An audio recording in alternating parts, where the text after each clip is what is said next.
हाँ जी बिल्कुल। Good morning बच्चों, hello everyone, welcome you all at Lokesh sir unlimited study zone. Moving charge and magnetism, Hindi में बोलते हैं गतिमान आवेश एवं चुंबकत्व की क्लास के साथ कल पढ़ा था चल कुंडल धारामापी का रेखीय चित्र बना, रेखा चित्र बना करके उसकी रचना कीजिए। हाँ जी, अब लिखिए चल कुंडल धारामापी का सिद्धांत क्या है।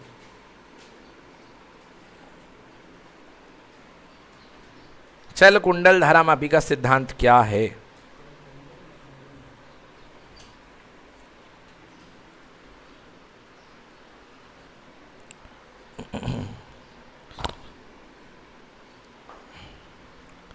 लिखिए चल कुंडल धारामापी का सिद्धांत है कि चल कुंडल धारामापी का सिद्धांत है कि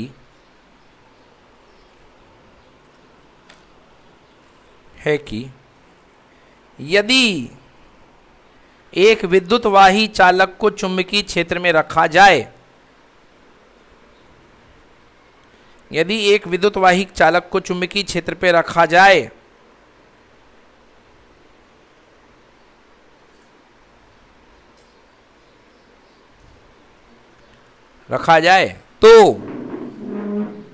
तो इस पर बलयुग्म लगता है। तो इस पर क्या लगता है? बलयुग्म। बोलो पढ़ाया कि नहीं पढ़ाया?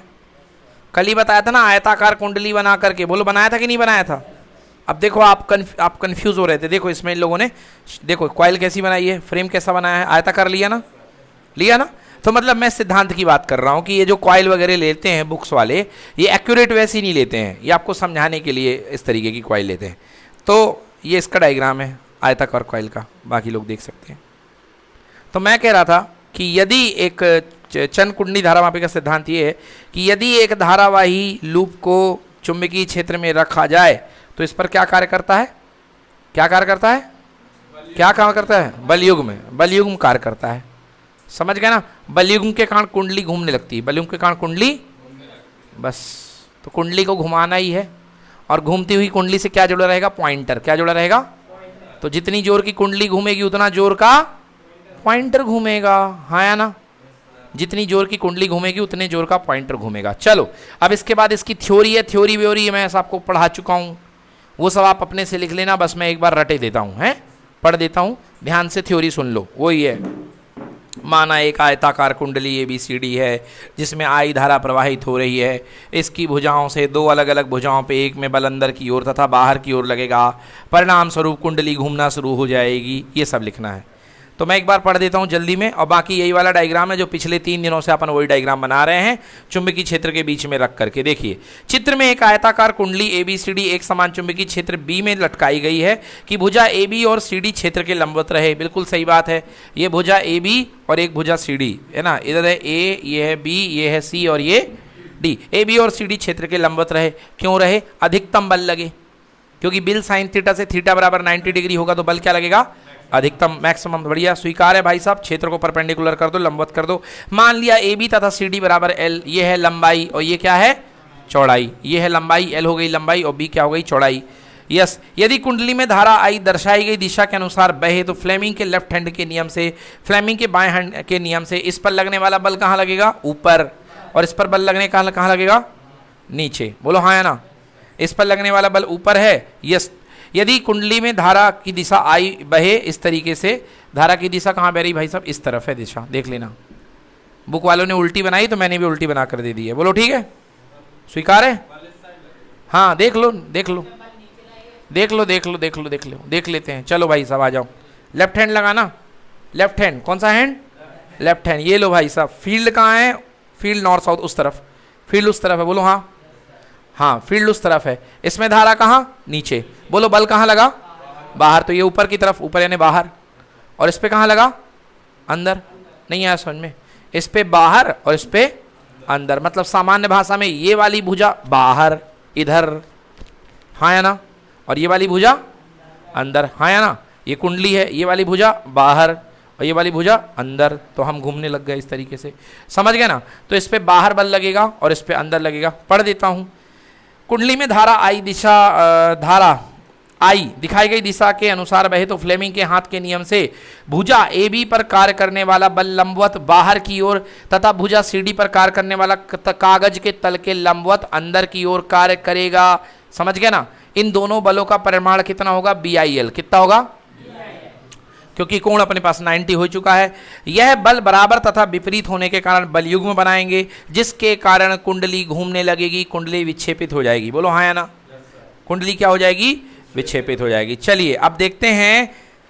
हाँ, तो टॉर्क बराबर अपने पास अपन ने क्या पढ़ रखा? Derivation. Torque is equal to होता है बीना साइन थीटा। हाँ या ना?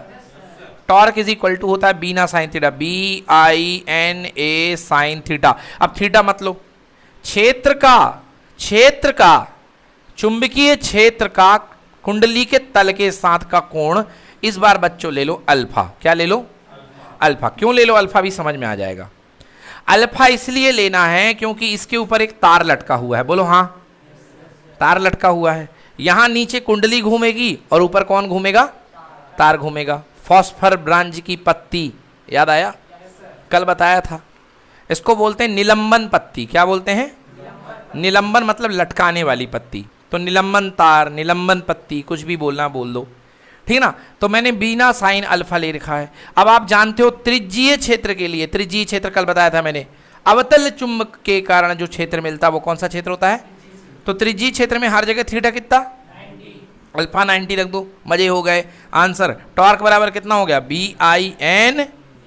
बोलो आया? समझ में आ गया?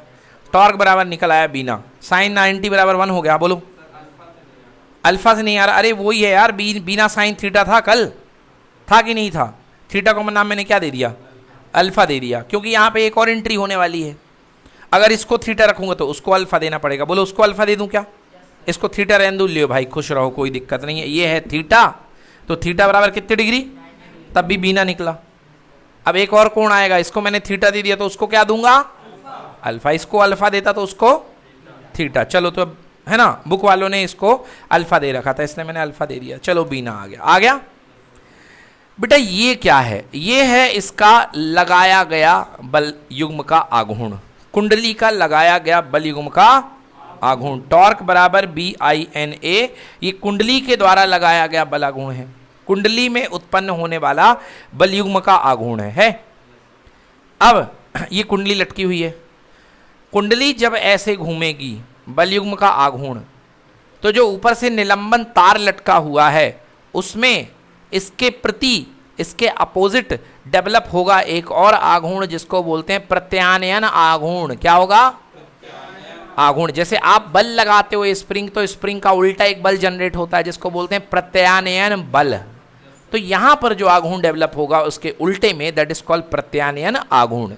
तो प्रत्यानयन आघूर्ण डेवलप होगा। अब वो प्रत्यानयन आघूर्ण क्या होता है वो देखो। प्रत्यानयन आघूर्ण क्या होता है? उसकी वैल्यू इस तरीके से आती है। प्रत्यानयन के लिए टॉर्क समानुपाते थीटा, टॉर्क समानुपाते थीटा। थीटा क्या है? ऐंठन कोण। थीटा क्या है? समझ में आया? ये बताओ, तुम कम घूमते थे, तुमने वो टोकरी में बैठे झूले में तुमने अपने आप को थोड़ा सा घुमाया तो याद होगा वो वापस थोड़ा सा आता था बिल्कुल धीरे से। अच्छा पूरा रोल मार लेते थे, फिर याद होगा डुक डुक डुक डुक डुक डुक डुक डुक डुक डुक बड़ी तेजी से घूमते थे। यस और नो? मतलब जितना जोर का थीटा घुमाओगे अपने टोकरी को, बल युग्म उतना पावरफुल रहेगा। हाँ या ना? यस और नो? तो वो जो रस्सी से लटक करके घूमते थे, है ना, आम के पेड़ में भी रस्सा डाल लिया करते थे, है ना, और उसको घुमाया करते थे, फिर उसके बाद उसी में लटक जाते थे तो अपन गोल गोल घुमा करते थे। ऐसे टाइप के भी खेल हुआ करते थे। घर में दरवाजे के ऊपर वो पहले सांकर वाले दरवाजे चला करते थे, चौखट वाले, है ना, तो उसके ऊपर से, है ना, तो ऐसा हुआ करता था। सांकर वाले दरवाजे अभी गांव वगैरह में होंगे, अब तो बहुत कम है ना। हाँ, सकरी ऊपर लगी रहती रही है। हाँ ठीक है ना। So tau proportional to theta. तो ये देखो, जो ये क्या है? ये है प्रत्यानयन बलाघूर्ण। प्रत्यानयन बलाघूर्ण जो निकलेगा वो थीटा पर डिपेंड करेगा कि नहीं करेगा? क्योंकि जितना ज़्यादा कोण से तुम घूमते थे उतना जोर से वो बलाघूर्ण बनता था कि नहीं बनता था? तो गायब करो इसको, तो टॉर्क बराबर गायब होगा और ये क्या बनेगा? C theta. क्या बनेगा? सी नियतांक है। क्या बोलते हैं? नियतांक। मेरी भाषा में इसको मैं बोलूंगा ऐंठन नियतांक। कौन सा नियतांक? ऐंठन नियतांक। मतलब ये डिपेंड करेगा कि आप कौन सा तार लटका रहे हो, उसके ऊपर भी डिपेंड करेगा। अगर कोई बढ़िया फ्लेक्सिबल है तो फट फट घूमता जाएगा, बोलो हाँ। कोई फ्लेक्सिबल है तो फट से घूमता जाएगा। अब तुम सोचो लोहे की राड पकड़ लो या वो बरगद की डाली जो थी उसको घुमाते थे, वो घूमती नहीं थी, उसमें नहीं घूम सकते हो, हाँ या ना। मगर कपड़ा डाल करके वगैरह से घूम जाओ तो घूम जाएगा। मतलब सबका ऐंठन का गुणधर्म अलग अलग होता है कि सेम होता है? इसलिए मैंने उसके लिए एक नियतांक ले आया, ऐंठन नियतांक सी थीटा। ये किस पे निर्भर करेगा? ये निलंबन तार के पदार्थ पे डिपेंड करेगा। तो ये पदार्थ की प्रकृति है, बोलो हाँ है ना। अब लियो भैया, तुमने घुमाया क्लॉकवाइज कुंडली को और वो पीछे वाला कैसे घूम गया? Anti clockwise. जितना घूमना था घूम गई कुंडली, बोलो हाँ। तो साम्यावस्था में आपका बलाघूर्ण और उसका बलाघूर्ण क्या होगा? बराबर होगा, क्योंकि जितना आपने लगाया उतना उसने उल्टा घूम गया। तो साम्यावस्था में दोनों बलाघूर्ण क्या होंगे? बराबर। तो ये नंबर ए और ये नंबर क्या? बी। बोलो क्लियर है? चलिए, तो दोनों हो चुके हैं। तो यहां पर लिखेंगे यदि साम्या, पहले ये नोट कर लो, बीना तक नोट कर लो पहले।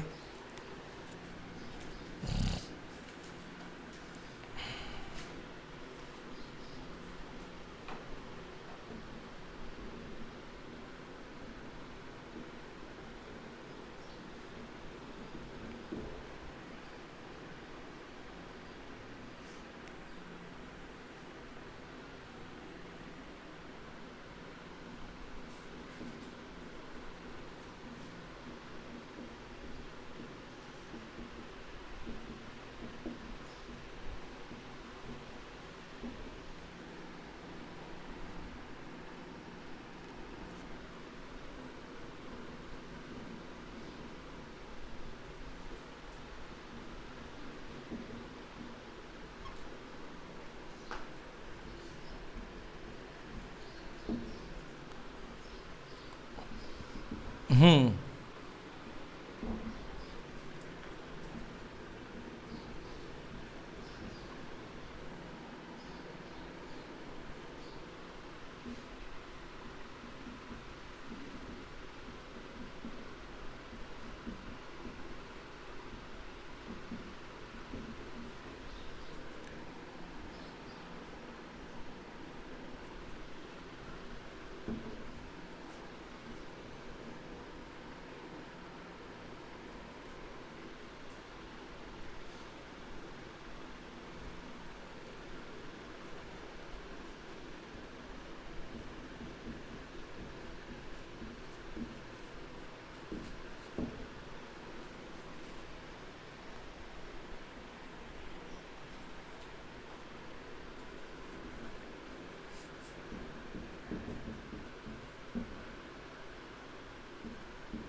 हाँ, सी बराबर एकांक ऐठन का गुण। यहां तक लिख लो पहले।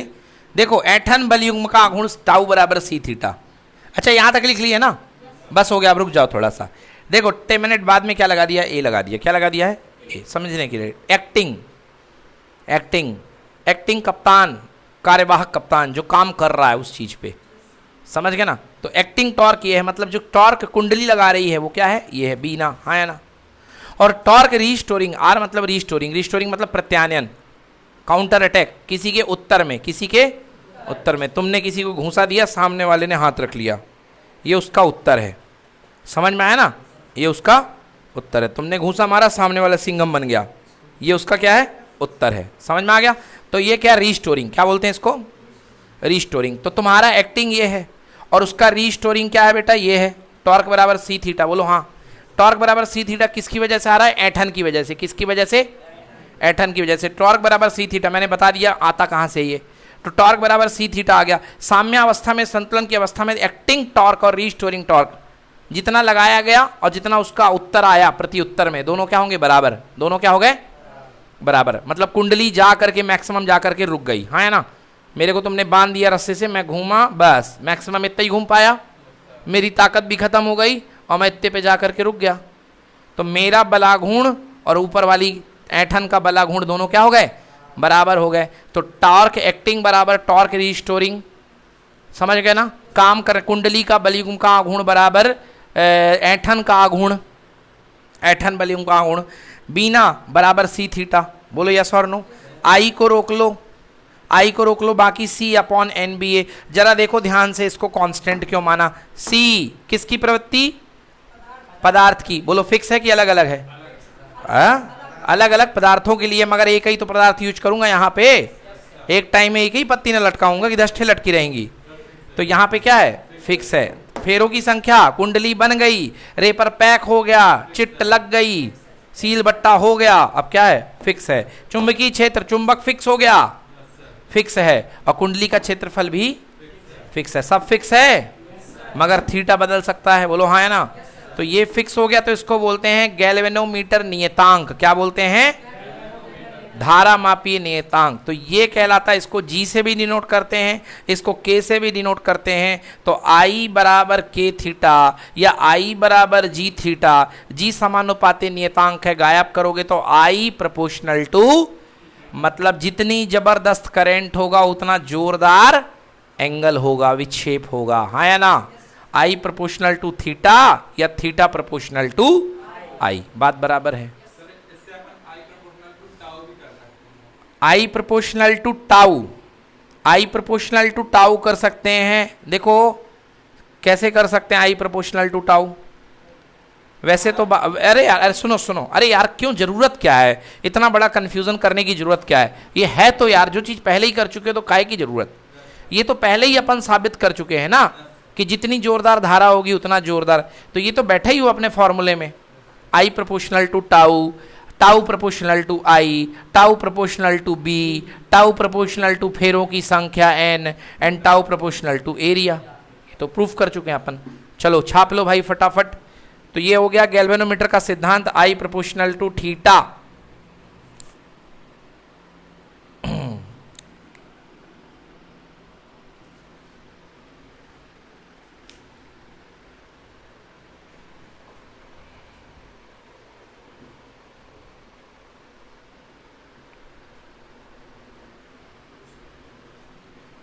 हाँ, अब एक गड़बड़ी करवाई तुम लोगों ने, बोलो क्या गड़बड़ी है बताएं। यहां पे ये कोण क्या लिया था, थीटा, और यहां पे भी क्या ले लिया, जबकि ये कोण ऐठन वाला है, ये और वो उधर वाला है, तो यहां पे क्या लेना था मेरे को, अल्फा। इसलिए उस वही तो करा था शुरू में ना, तो फिर चेंज करवा दिए, कोई बात नहीं। तो इस समय क्या कर दो यहाँ पे अल्फा, और अगर लिख चुके हो तो डोंट वरी यार, इसको रहने दो सी थीटा, बोलो हाँ, और इसको क्या कर दो अल्फा, और एक लाइन बस बदलेगी, अल्फा बराबर कितने डिग्री, लो खेल खत्म, उतना ही आ गया। अब यहाँ पे थीटा अपन का जो ऐठन वाला कोण हो गया, समझ में तो आ गया ना, बस फिर क्या दिक्कत है।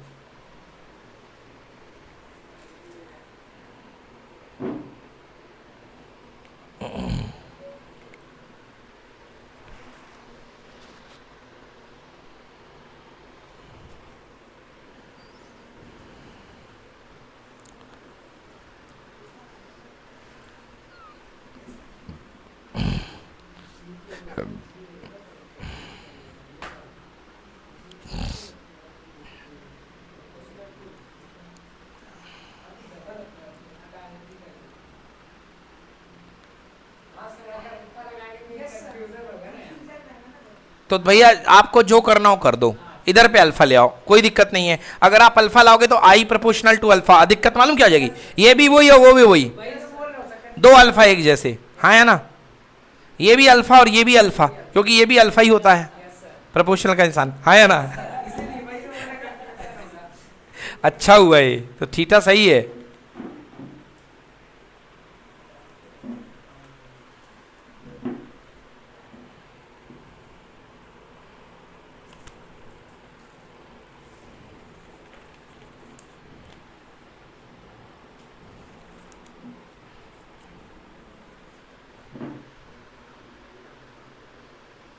चलो देखो बच्चों, देखना जरा सा, सी को मैंने क्या कहा, एकांक ऐठन का आघूर्ण, एकांक ऐठन का आघूर्ण, टाउ बराबर सी अपॉन थीटा, टाउ बराबर मैंने लिया है सी अपॉन थीटा, है ना।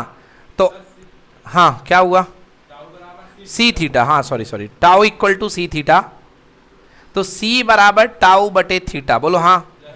अगर थीटा को मैं कर दूं 1 रेडियन, कितने रेडियन, क्योंकि ऐसा यूनिट कोण की रेडियन होती तो करना ही पड़ेगा, तो थीटा को मैं अगर कर दूं 1 रेडियन, मतलब कितना घूर्णन आया है, एकांक, कितना घूर्णन आया है।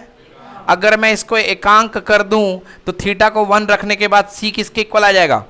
तो आपसे कोई पूछे सी क्या है, तो सी जो है वो आघूर्ण है, क्या है, आघूर्ण है, मगर कब का आघूर्ण है, जिस समय कितना कोण बन रहा है, 1, तो इसलिए मैंने लिखा सी मतलब एकांक ऐठन का आघूर्ण है। समझ में आया, 1 रेडियन से घूमने पे जितना आघूर्ण उत्पन्न होता है वो कहलाता है सी, और ये मटेरियल की प्रकृति पर निर्भर करेगा, पदार्थ की प्रकृति पर निर्भर करेगा, कोई ज्यादा घूमेगा और कोई कम घूमेगा, ठीक है ना। किसी की डोरी फ्लेक्सिबल होगी, किसी की डोरी बिल्कुल टाइट होगी, तो कोई ज़्यादा घूमेगा कोई कम घूमेगा, ये सी की प्रकृति है, इसलिए लिख लीजिएगा सी बराबर एकांक ऐठन का आघूर्ण।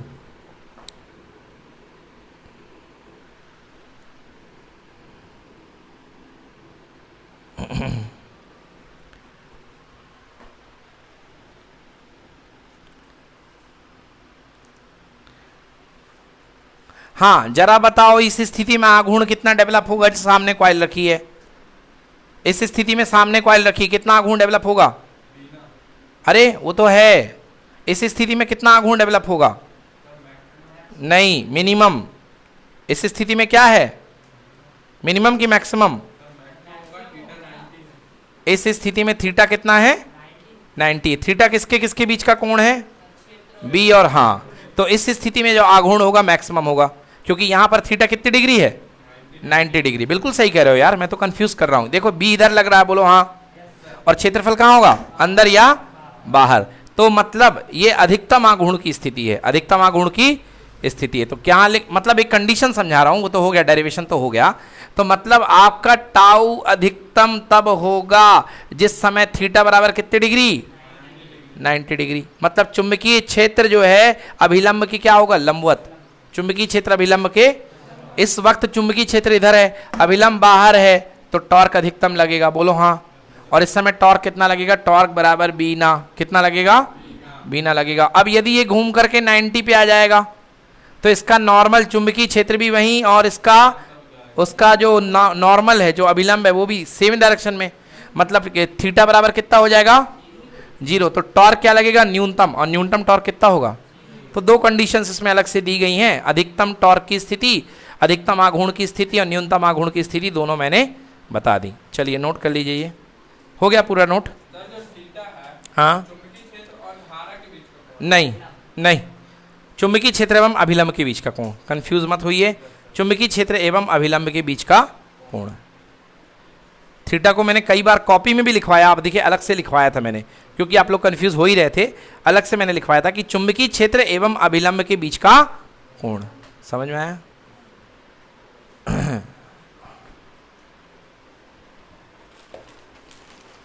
तो I equal to C upon B N N B A theta, बेटा ये नोट कर लो कॉपी में, ये मेन फॉर्मूला है, आगे की कहानी इसी से चलेगी।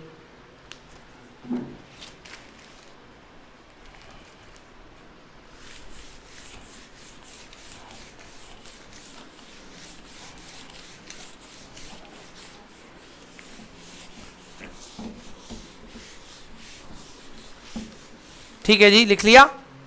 चलिए देखिए क्या सीखा हमने अभी तक, हमने सीखा I बराबर के थीटा, बोलो जी हाँ, और I बराबर हो गया C अपॉन एन बी ए इंटू कितना थीटा, ठीक ना। यदि मैं यहां से थीटा अपॉन I कर दूं, थीटा अपॉन, तो ये क्या हो जाएगा एन बी ए अपॉन कितना C, एन बी ए अपॉन, बोलो यस और नो, एन बी ए अपॉन सी का मतलब एन बी ए अपॉन सी, बेटा सी अपॉन एन बी ए अभी पढ़ाया था मैंने, सी अपॉन एन बी ए, बोलो क्या था सी अपॉन एन बी ए, के इक्वल, के था, के था कि नहीं था, इसी को मैंने जी बोला था कि नहीं बोला था, तो भैया NBA अपॉन सी मतलब क्या, 1 अपॉन, या कह लो 1 अपॉन, बेटा 1 अपॉन के 1 अपॉन जी, बदल गया, 1 अपॉन के हो गया, 1 अपॉन जी हो गया। इसको थोड़ा फीलिंग करो, ये क्या है, theta upon I, theta upon, feeling पकड़ने के लिए आपके लिए एक प्रयोग, अगर आई धारा बहाने पर कितना विक्षेप आता है, तो एकांक धारा बहाने पर कितना विक्षेप आएगा, यस और नो, एकांक धारा पर विक्षेप, एकांक धारा पर मतलब 1 एम्पियर धारा बहाने पर होने वाला विक्षेप, यस और नो। तो 1 एम्पियर धारा पर होने वाला विक्षेप अगर जबरदस्त है, ज्यादा है, मतलब धारा मापी बेहद ज्यादा क्या है, संवेदनशील, हाँ या ना। जैसे मैंने तुम्हें एक झापड़ मारा, तुम रोने लग गए फपक फपक के, समझ गए ना, तो तुम थोड़े संवेदनशील हो। मैंने दूसरे को एक झापड़ मारा, वो माथा पीट के रोने लग गया, हाय छाती पीट के रोने लग गया, मातम मनाने लग गया, चूड़ी फोड़ने लग गया, तो वो तो अति संवेदनशील है, क्यों, हाँ है ना। और जिसको मैंने 10 मार दिए, हाँ ठीक है कुछ नहीं, कल 11 घले थे तो आज 10 हैं, आज तो तरक्की पे ही है, तो वो क्या, कम संवेदनशील। तो यहाँ पर प्रति एकांक धारा पे होने वाला जो कोण है, आने वाला कोण है, क्या ये धारा मापी की संवेदनशीलता को बता रहा कि नहीं बताएगा, बताओ, बताएगा ना।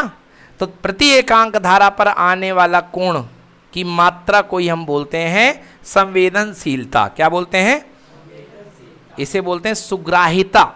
हिंदी में क्या वर्ड है इसका, सुग्राहिता, इंग्लिश में सेंसिटिविटी। सुग्राहिता, कौन कितना सुग्राही है, कौन कितना संवेदनशील है, जो छोटी सी बात पे भी बिल्कुल पट्ट से कैच पकड़ ले उसको, तो वो क्या है, बहुत सुग्राही है, ठीक है ना, बहुत सुग्राही है, ठीक है ना, यस। तो theta upon I, theta upon I को अपन क्या बोलते हैं, इसकी सुग्राहिता, संवेदनशीलता, और इसे डिनोट करते हैं बच्चों एस से। किससे डिनोट करते हैं, एस से। तो आ जाते हैं डेरिवेशन में, आ जाइए डेरिवेशन में। थीटा अपॉन आई का मतलब कितना, एस, एस बराबर हो गया एन बी ए बटे कितना, सी। क्लियर हो गया कि नहीं हुआ, ये कहलाती है सुग्राहिता। अरे थीटा अपॉन आई एस के बराबर है कि नहीं है, बोलो। थीटा अपॉन आई किसके इक्वल निकला, एस के इक्वल। तो ये किसके इक्वल हो गया, एस के। प्रति एकांक धारा पर मिलने वाला विक्षेपी क्या कहलाती है, सुग्राहिता।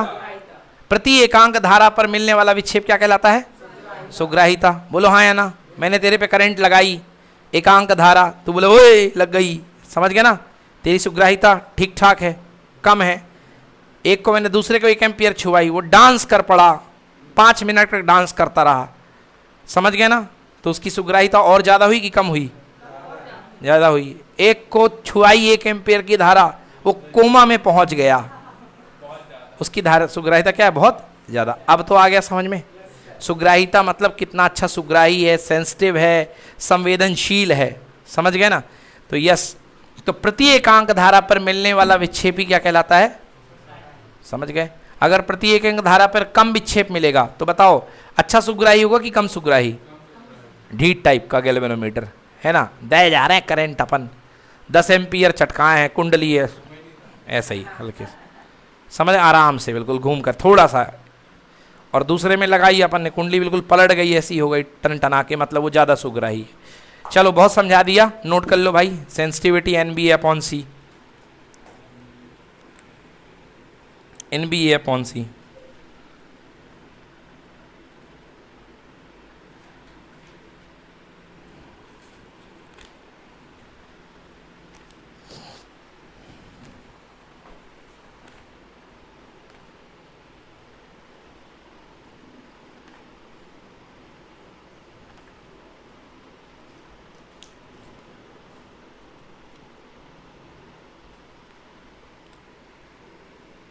डन, करिए नोट।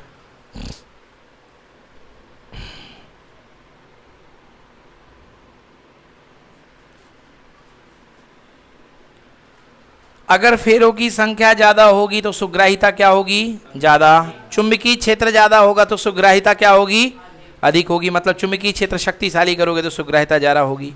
कुंडली का क्षेत्रफल अगर ज्यादा है तो सुग्राहिता क्या होगी, ज़्यादा होगी। समझ में आया? और C की वैल्यू कम है, C की वैल्यू क्या है, तो सुग्राहिता क्या होगी, अधिक होगी। समझ में आया? मतलब ये निलंबन तार की प्रकृति पर भी डिपेंड करना चाहिए। यदि निलंबर तार के प्रति एकांक का घूर्णन वो ऐठन आघूर्ण कम है तो सुग्राहिता ज़्यादा होगी। समझ में आया? इसीलिए अपन फॉस्फर ब्रांच की पत्ती लिया करते हैं, क्योंकि फॉस्फर ब्रांच की पत्ती का जो C होता है वो क्या होता है, कम। चलो ठीक है ना। चलिए तो ये हो गया है। सुग्राहिता की परिभाषा लिख लो बच्चों, परिभाषा बस लिख लो। कुंडली में एकांक धारा प्रवाहित करने पर, कुंडली में एकांक धारा प्रवाहित करने पर उसमें उत्पन्न होने वाली विक्षेप की मात्रा को, कुंडली में एकांक धारा प्रवाहित करने पर उसमें उत्पन्न होने वाले विक्षेप की मात्रा को सुग्राहिता कहते हैं। विक्षेप की मात्रा को सुग्राहिता कहते हैं।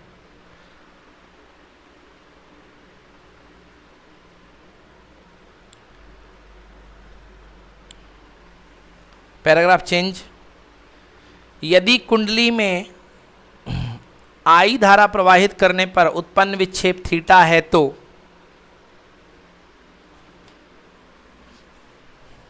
यदि कुंडली में I धारा प्रवाहित करने पर उत्पन्न विक्षेप थीटा है तो I बराबर क्या होता है, K थीटा।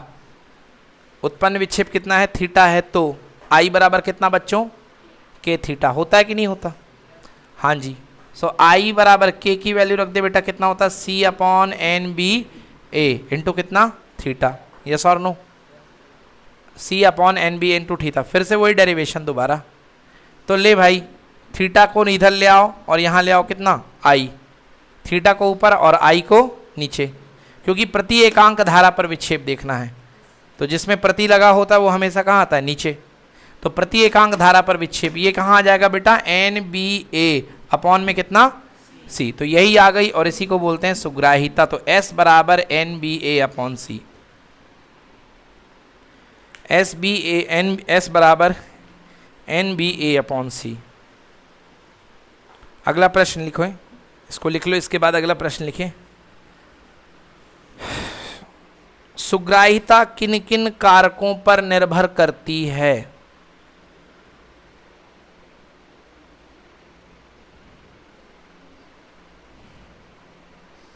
सुग्राहिता किन किन कारकों पर निर्भर करती है?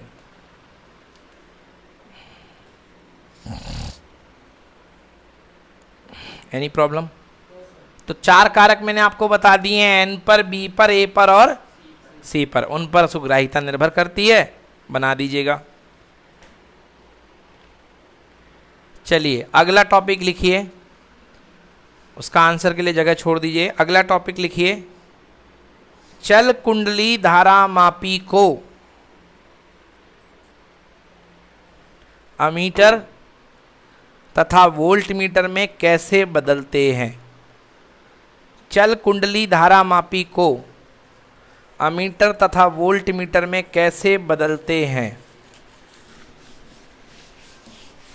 चल कुंडली धारा मापी को अमीटर तथा वोल्ट मीटर में कैसे बदलते हैं? देखो बच्चों,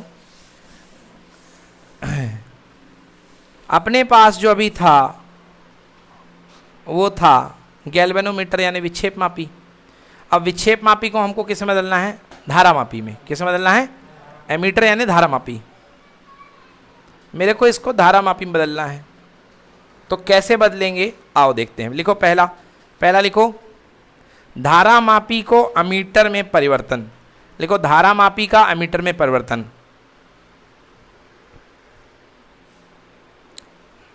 धारा मापी मतलब गैल्वेनोमीटर का एमीटर में परिवर्तन। तो अपने पास अभी तक केवल गैल्वेनोमीटर का डिब्बा था, ये बॉक्स जी।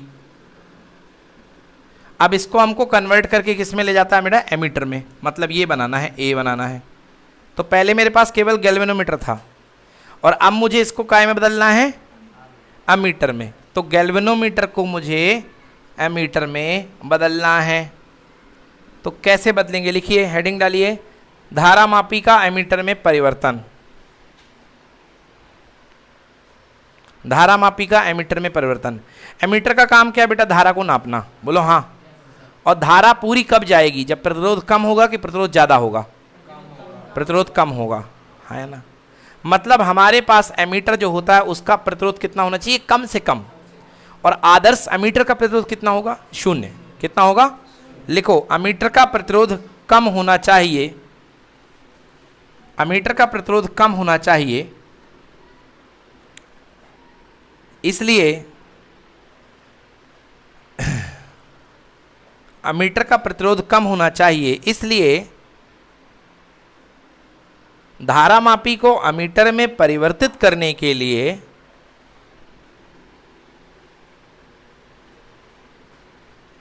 धारामापी को एमीटर में परिवर्तित करने के लिए इसकी कुंडली के साथ, इसकी कुंडली के साथ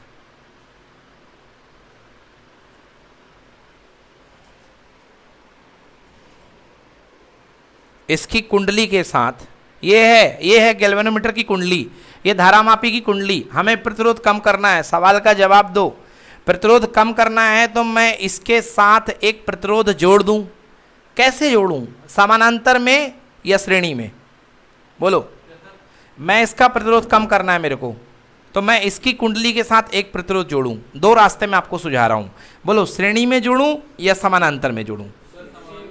श्रेणी में जोड़ने में भैया प्रतिरोध बढ़ता है, R1 प्लस R2, और समानांतर में जोड़ने पर प्रतिरोध हमेशा घटता है। यस और नो।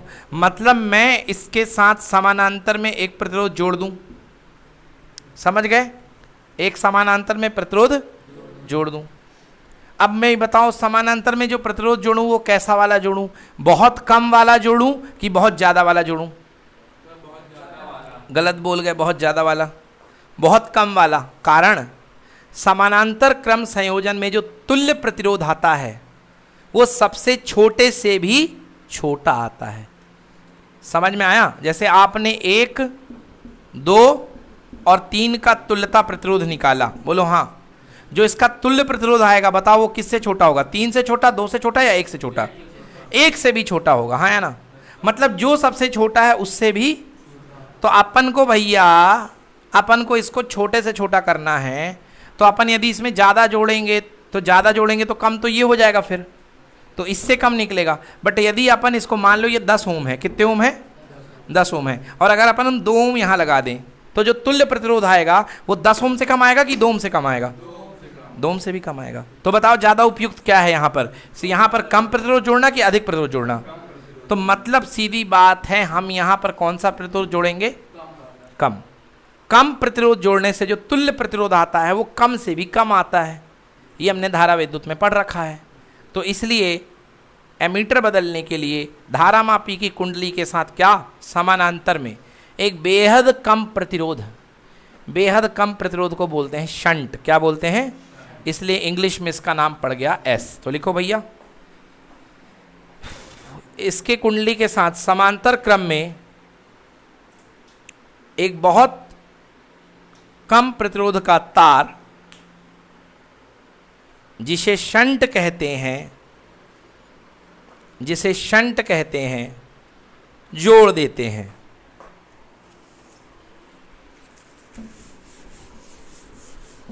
शंट कहते हैं, जोड़ देते हैं। ठीक है। अब हम निकालेंगे कि शंट कितने का जुड़ेगा। अब हम ये निकालते हैं शंट, जिसे शंट कहते हैं, जोड़ देते हैं। ठीक है। देखो बच्चों, ये अपने पास में गैल्वेनोमीटर बेटा, अब सुनना अच्छे से थोड़ा सा, ये धारामापी है, गैल्वेनोमीटर है, इसके साथ हमने क्या जोड़ दिया बेटा, शंट प्रतिरोध। क्या जोड़ दिया, शंट प्रतिरोध। बेटा हमारे पास जो धारामापी था, धारामापी का कांटा था, मान लो ये फुल स्केल करंट, पूर्ण विक्षेप धारा, मतलब कांटे को यहाँ 0 से लेके हीरो तक ले जाने के लिए कोई ना कोई तो करंट लगेगी ना। वो धारा कितनी थी, IG। कितनी धारा थी, IG। मान लो ये 3 एम्पियर है, कितने एम्पियर है? 3 एम्पियर है, मतलब 3 एम्पियर में इसका खांचा पूरा भर गया। बोलो भर गया। अब मैं इससे ज़बरदस्ती नपवाना चाहता हूँ 10 एम्पियर। कितने एम्पियर? दिक्कत होगी कि नहीं होगी? भाई तेरा खांचा 3 में ही भर गया, मैं 10 के रिस कहाँ नपवा दूँ? तो मैं जुगाड़ करता हूँ। देखो ध्यान से बोलो, ये पूर्ण विक्षेप धारा कितनी झेल पा रहा है? अब मैंने यहाँ से बड़ी वाली धारा ठोक दी 10 एम्पियर। बोलो हाँ। 10 में से 3 यहाँ कट गई, 10 में से 3 ये धारा आई है अपनी वाली, जिसको अपन को नपवाना है। 10 में से 3 यहाँ कट गई। बोलो यहाँ पर कितनी चली गई? मतलब इस भाषा में यहाँ पर चली गई I माइनस आई जी, चली गई। चलो भाई ठीक है, ये यहाँ चली गई है। अब देखिए, अब रूल क्या कहता है? रूल कहता है कि ये सिरे और ये सिरे में ये कनेक्शन और ये कनेक्शन दोनों पैरेलल में है कि नहीं है? और पैरेलल में विभव पतित समान होता है कि असमान? समान होता है। मतलब जितना विभव गिरेगा गैल्वेनोमीटर पे यानी धारा मापी में, उतना विभव किस पे गिरेगा? शंट पे। भूल गए क्या रे चैप्टर नंबर 2? तो जितना विभव गिरेगा इसके ऊपर, उतना विभव। पैरेलल में कनेक्शन में सबके वोल्टेज क्या होते थे? बराबर। चलो इसका विभव लिखो, V बराबर IR। बोलो इसकी धारा कितनी? प्रतिरोध कितना? जी। V इसका, इसकी धारा कितनी? प्रतिरोध कितना? आया समझ में? I minus I G into S. तो हमें S की वैल्यू निकालना है, तो सब रोक लो। तो आई जी के नीचे गया कितना? I माइनस इंटू कितना? शंट की वैल्यू आ जाएगी। तो यही है आपके जोड़े गए शंट का मान। समझ में आया? बोलो क्लियर है कि नहीं क्लियर? बोलो भाई क्लियर है एकदम? हाँ तो लिखो। हाँ पहले ये चित्र बनाओ बेटा, ये वाला चित्र बनाओ।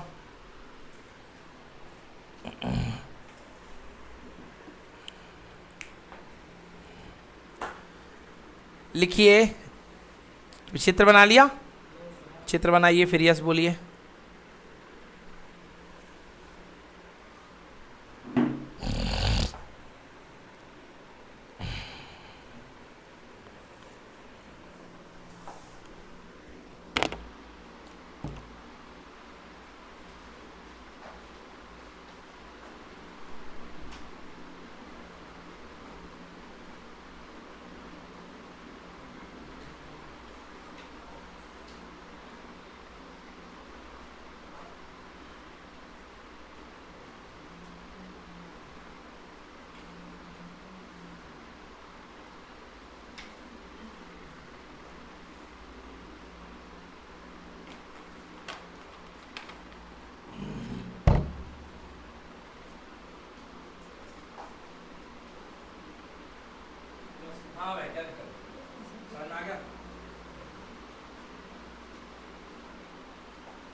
चलिए तो लिखेंगे चित्र में जी धारा मापी का प्रतिरोध, कैपिटल जी धारा मापी का प्रतिरोध तथा एस शंट है,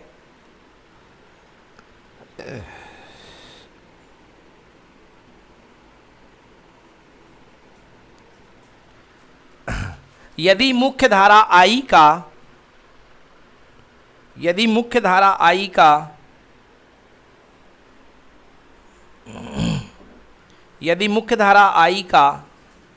IG भाग I स्मॉल जी जैसा लिखा हुआ उसमें ऊपर, यदि मुख्य धारा I का IG भाग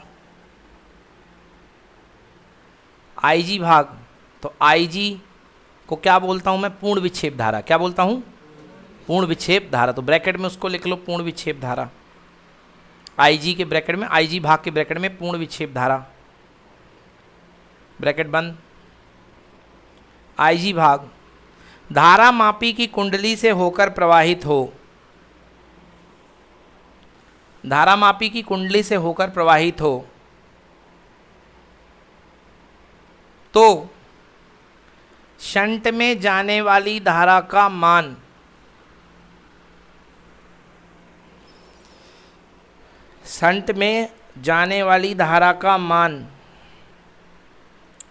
I माइनस आई जी होगा।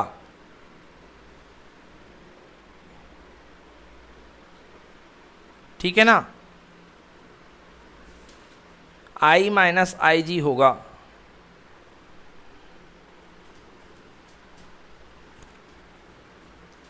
चूंकि धारामापी तथा शंट समांतर क्रम में जुड़े हैं, चूंकि धारामापी तथा शंट किस क्रम में जुड़े हैं, समांतर क्रम में जुड़े हैं, अतः अतः अतः अतः यहां से लिखो Vg बराबर Vs, मतलब G के ऊपर विभव बराबर S के ऊपर विभव, छाप लो यहां तक।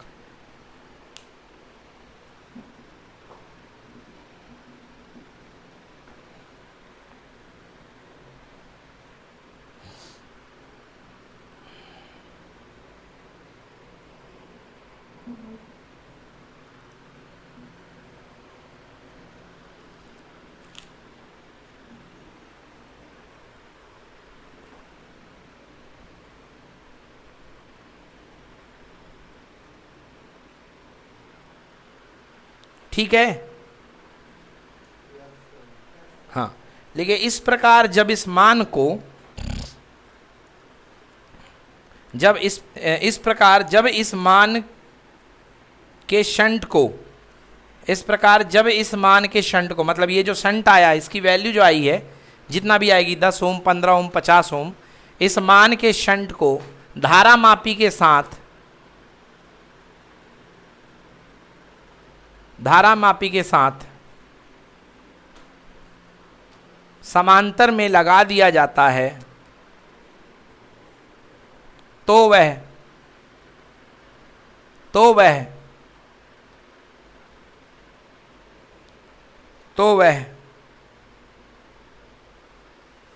हाँ, स्मॉल रीडिंग क्या होगी और अधिकतम रीडिंग क्या होगी, आई, तो वह 0 से I परास के, परास मतलब रेंज, यहां से यहां, न्यूनतम से अधिकतम, 0 से I परास के अमीटर में बदल जाता है, अमीटर में बदल जाता है।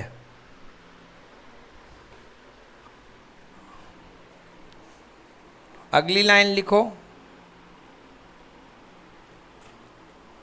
अमीटर का प्रभावी प्रतिरोध,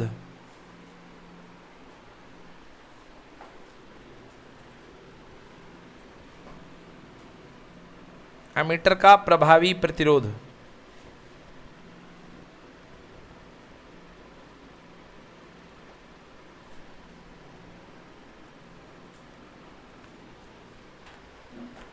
अमीटर का प्रभावी प्रतिरोध, भैया हम इफेक्टिव रेजिस्टेंस यानी प्रभावी प्रतिरोध की बात कर रहे हैं, तो ऊपर का प्रतिरोध कितना है बोलो जी, और नीचे का कितना है, तो कुल प्रतिरोध 1/R equal to 1/G plus 1/S, तो आंसर क्या आएगा 1/R equal to G plus S upon कितना GS, तो पलट दीजिए, तो R बराबर GS upon G plus S, note करो ये है प्रभावी प्रतिरोध, बना लेना अलग से।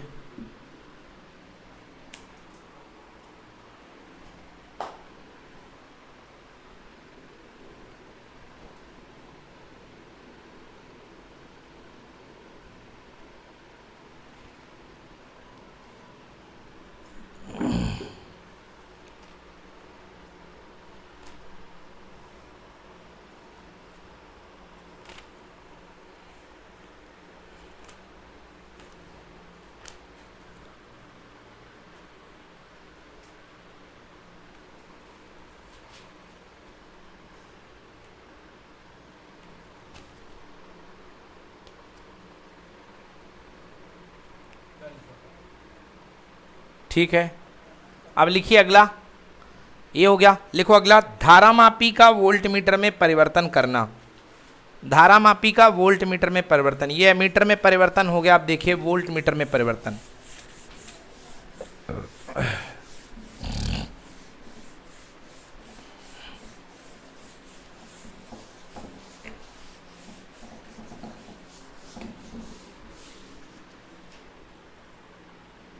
धारामापी का वोल्टमीटर में परिवर्तन,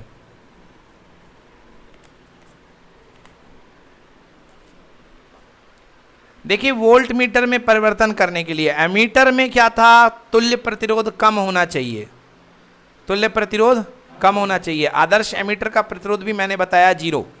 वोल्ट मीटर ठीक इसके विपरीत है। वोल्ट मीटर का आदर्श वोल्ट मीटर का प्रतिरोध क्या होना चाहिए, अनंत। क्या होना चाहिए, अनंत। अगर मुझे आपकी पूरी ताकत नापनी है तो बताइए मुझे आपके रास्ते में ज्यादा रुकावट देनी पड़ेगी कि कम रुकावट, ज्यादा रुकावट, है ना।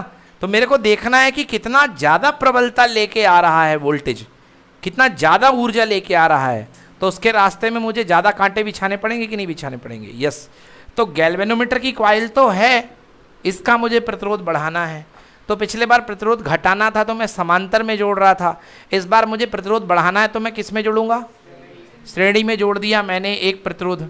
मगर कैसा प्रतिरोध जोड़ूंगा, उच्च या कम, उच्च कम, उच्चतम। क्या बात है, उच्च प्लस कम बराबर उच्चतम। भैया उच्च ही प्रतिरोध जुड़ेगा, है ना, क्योंकि ज्यादा प्रतिरोध जोड़ोगे तो ज्यादा के साथ श्रेणी में आंसर और ज्यादा आएगा। आया समझ में ना। तो यस, अब इसके लिए ये सेटअप तैयार है। ये पूरा सेटअप मिला करके कहलाता है वोल्ट मीटर। क्या कहलाता है, मतलब ये बॉक्स पूरा का पूरा मिला करके बन जाता है वोल्ट मीटर। और पिछली बार ये जी और ये साथ में एस, ये मिला करके पूरा का पूरा बॉक्स क्या बनता था, एमीटर। क्या बनता था, एमीटर। तो एमीटर तो पढ़ चुके हैं, अब वोल्ट मीटर पढ़ रहे हैं, तो इतने बॉक्स को अपन वोल्ट मीटर बोलते हैं पूरे पूरे को। चलो लिखो, लिखो वोल्ट मीटर। चूंकि वोल्ट मीटर का प्रतिरोध अधिक होता है, चूंकि वोल्ट मीटर का प्रतिरोध अधिक होता है, चूंकि वोल्ट मीटर का प्रतिरोध अधिक होता है, अतः धारामापी को वोल्ट मीटर में परिवर्तित करने के लिए, अतः धारामापी को वोल्ट मीटर में परिवर्तित करने के लिए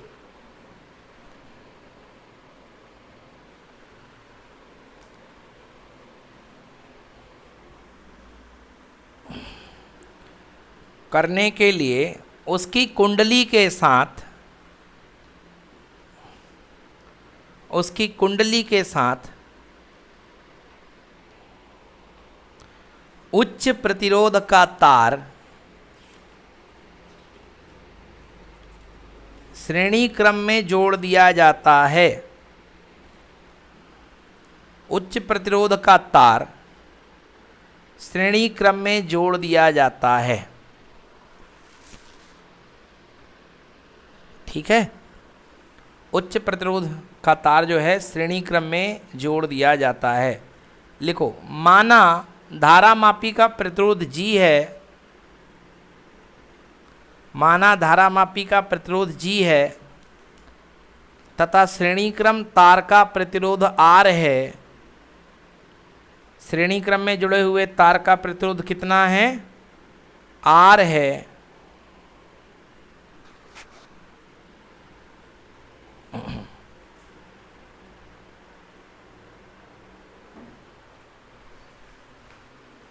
ठीक है ना बेटा। इससे जाने वाली धारा क्या होती है, पूर्ण विक्षेप IG, तथा IG होती है ना, गैल्वेनोमीटर से जाने वाली धारा क्या होती है, तथा IG पूर्ण विक्षेप धारा है।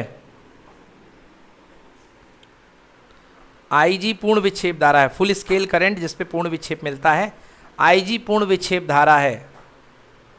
ठीक है ना। देखो सुनो ध्यान से बेटा, क्या है, IG पूर्ण विक्षेप धारा है। अगर मान लो ये सेटअप हमको वोल्ट मीटर नाप के कितने वोल्ट दिखाता है, V वोल्ट। कितने वोल्ट, तो हम जानते हैं V, इसके अक्रॉस का वोल्टेज कितना है, V बराबर IR। V बराबर कितना, तो यहाँ पे करंट ऊपर कितनी जा रही है, IG, और कुल प्रतिरोध होगा G प्लस सीरीज में क्या होगा, R। तो V upon IG equal to G plus R। तो R हमको निकालना है क्योंकि जोड़ना हमें अलग से R है।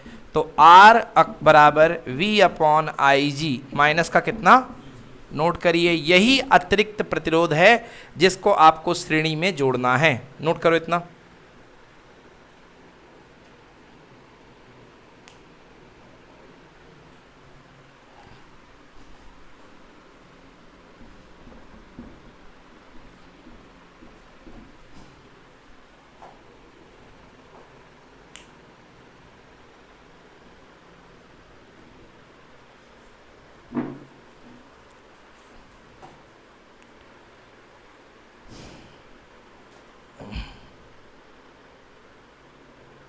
गेट ओपन कर दो उसको, लिख लिया ना? हाँ ओपन कर दो, अब तो दिख भी जाएगा।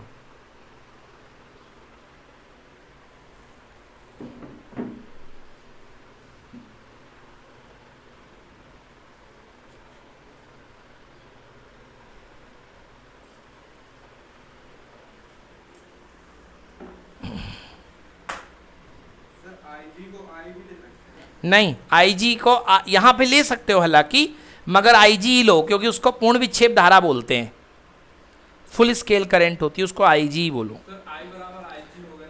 यहां पर हो जाएगा, हाँ हाँ कोई दिक्कत नहीं, यहां पे हो जाएगा। हाँ लिखो भैया लास्ट लाइन। इस प्रकार जब इस मान को, किसके मान को? आर के मान को। इस प्रकार जब इस मान को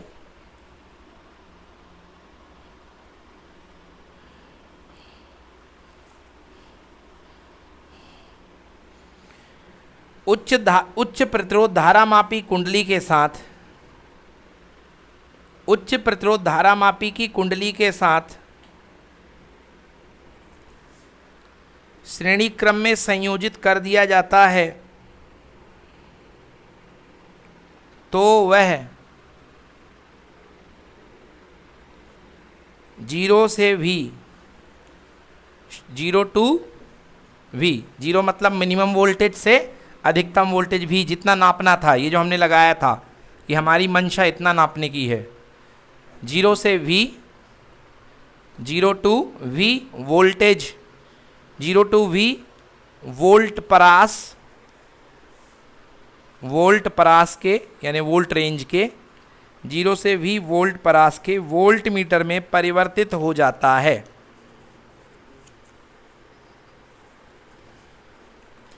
में परिवर्तित हो जाता है।